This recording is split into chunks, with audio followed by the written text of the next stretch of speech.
अब कार्यक्रम के अगले भाग में सम्मान समारोह होगा जिसमें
सम्मानित होने का सभी के लिए जोरदार ताली होनी चाहिए।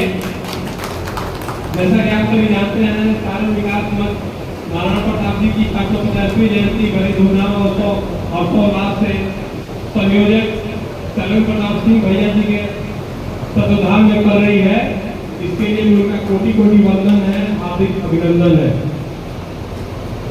सम्मान पाने वाले सभी आगंतुकों को लिए जोरदार ताली होनी चाहिए। मिल रही है, जोरदार ताली होनी चाहिए पूरे सभागार में सभी सम्मानित दोनों के लिए।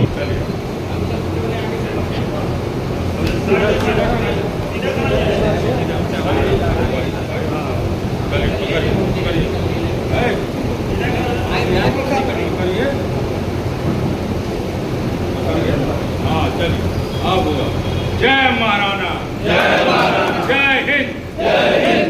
महाराणा प्रताप अमर रहे, महाराणा प्रताप अमर रहे, महाराणा प्रताप अमर रहे। भारत माता की जय, भारत माता की जय। तो वो लगता तो जाए दूर हटाई भूल में लगिता ना रह पाई, लेकिन महाराणा प्रताप एक ऐसा चीज है जो खास के रोटी खा के हमनी के देश में बहुत बड़ा जो योद्धा बनत रहे लोग उनके धूल चटले रहा। हमनी के सबूत नहीं था हम बतावे के चाहे तो एक आदमी रहा, उनका एक घोड़ा रहे जेकर नाम रहे चेतक। सुने होके युग में पढ़ल होके हम ओकरे बारे में बताएं, चेतक के पिता के बारे में बताएं कि जो एगो महाराणा प्रताप के वो घोड़ा उनका वीर हो सकेगा तो ओढ़े से अंदाजा लगा सकेगी कि महाराणा प्रताप कितना वीर शुरू बन रहा। चेतक बन गया निराला था, राणा प्रताप के घोड़े से पड़ गया हवा का पारा था। जो तनिक हवा से बाग हिली, जो तनिक हवा से बाग हिली लेकर सवाल उड़ जाता था, राणा की पुतली फिर नहीं तब तक चेतक उड़ जाता था, तब तक चेतक उड़ जाता था। और ऐसे महापुरुष की जयंती मनाना अपने आप में एक गर्व की बात है। जिनके बारे में लिखा है आपने पढ़ा भी होगा, देवू अकबर व्यवहार मुझे अभी उनको दिखा नहीं जो दिल दिखा दे राणा का ऐसी भगवान।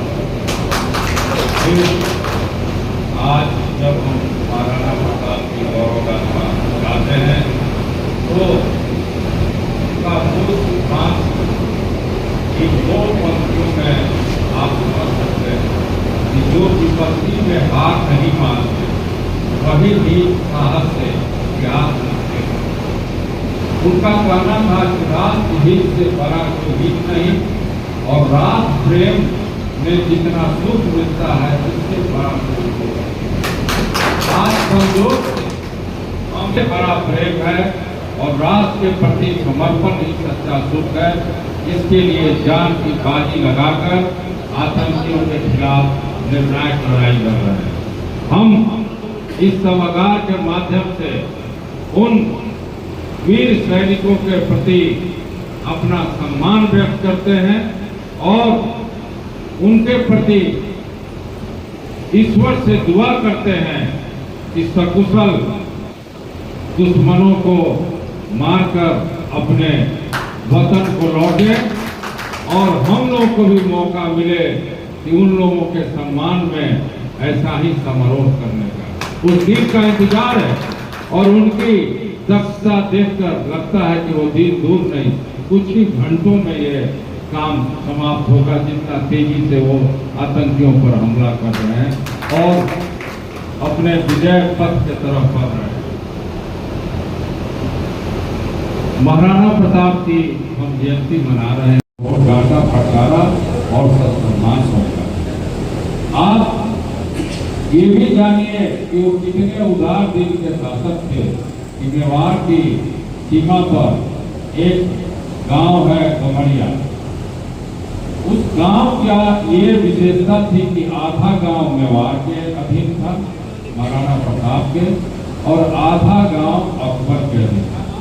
जब टैक्स लगान जब तहसीलने लोग गए तो जो मुगली थे उन्होंने कहा कि 1/3 का हिस्सा हमको चाहिए और लड़ती थे उस लगान को वसूला। दूसरी तरफ महाराणा प्रताप के सैनिक और महाराणा प्रताप के दूत वहां गए तो सबसे पहले गांव में बैठकर किसानों के बीच में उन्होंने फसल का हाल किया। उन्होंने पूछा कि कैसी खेती हुई, कैसी फसल हुई, कितने कितने अनाज आपके यहाँ आए। इस सारी जानकारी के बाद उन्होंने उसका 1/2 हिस्सा लिया।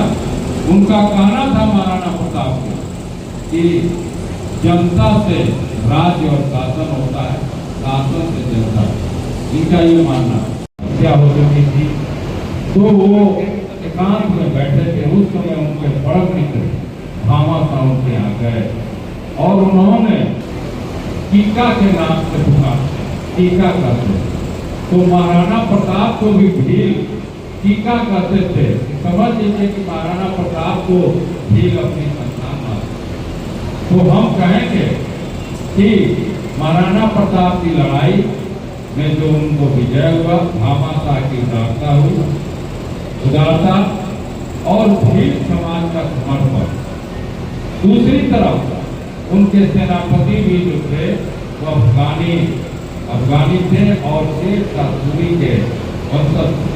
आप समझिए कि उस जमाने में भी अगर कोई लड़ाई जीती गई तो समाज के सभी वर्गों को लेकर, क्योंकि उनके लिए देश पहला प्रायोरिटी, इसलिए देश के हित की रक्षा करने के लिए ये सभी लोगों ने महाराणा प्रताप का आजीवन साथ दिया।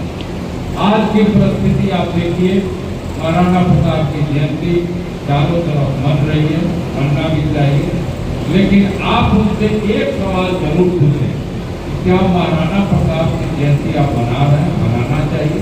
राष्ट्रनायक से संसार के अगर 5 योद्धा में नाम आएगा तो महाराणा प्रताप का भी नाम आएगा।